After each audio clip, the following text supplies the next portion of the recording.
Simon est entre la vie et la mort dans Demain nous appartient. Mais qui a poussé l'avocat par-dessus le balcon? Réponse.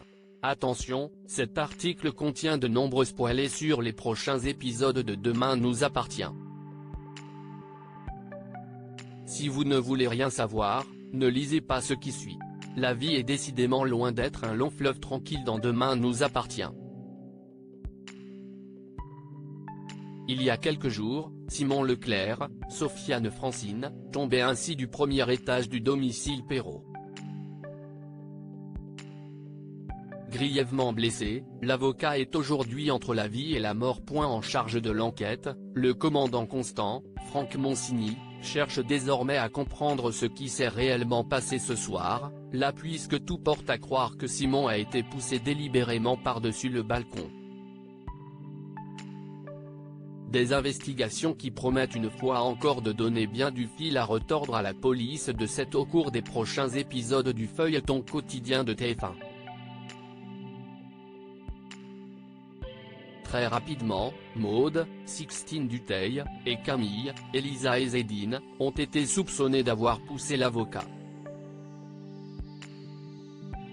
Alors que la police tente de démêler le vrai du faux, les projecteurs sont cependant sur le point de se tourner vers un autre personnage bien connu des fidèles du feuilleton. Dorian a-t-il poussé Simon?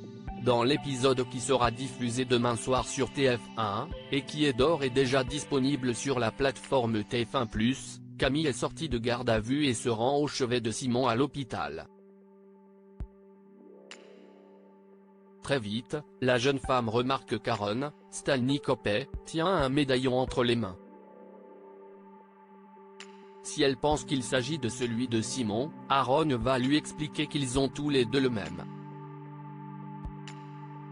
En effet, les frères Leclerc portent un médaillon identique qui représente la seule chose qui leur reste de leurs parents biologiques. Camille explique alors au médecin qu'elle est convaincue que Simon le portait ce soir-là. Le bijou ayant disparu, c'est forcément la personne qui a poussé Simon du balcon qui l'a en sa possession. Et cette personne, n'est autre que Dorian, Ryan Nubé. Dorian bientôt en cavale. La suite du feuilleton quotidien de TF1 s'annonce particulièrement compliquée pour Dorian et la famille Curtis. Selon les informations du magazine Téléstar paru en kiosque cette semaine, lorsque Dorian comprend que la police a les preuves nécessaires pour le coincer, il appelle son père, en panique, pour lui dire qu'il envisage de fuir par la mer. Mais il ignore que son téléphone est sur écoute. Tandis que Manon et Aurore remontent le moral d'Étienne, Luna s'en prend à Camille qu'elle tient responsable de la situation. Il y a peu, nos confrères de Téléstar annonçaient que la famille Curtis allait prochainement quitter Demain nous appartient.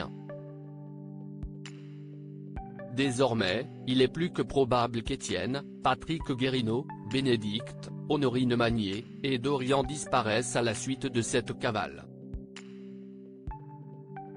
Pourquoi Dorian a-t-il poussé Simon? Et comment la famille Curtis parviendra-t-elle à quitter cette sans se faire pincer par la police? Une chose est certaine, c'est que nous ne sommes pas au bout de nos surprises dans Demain nous appartient.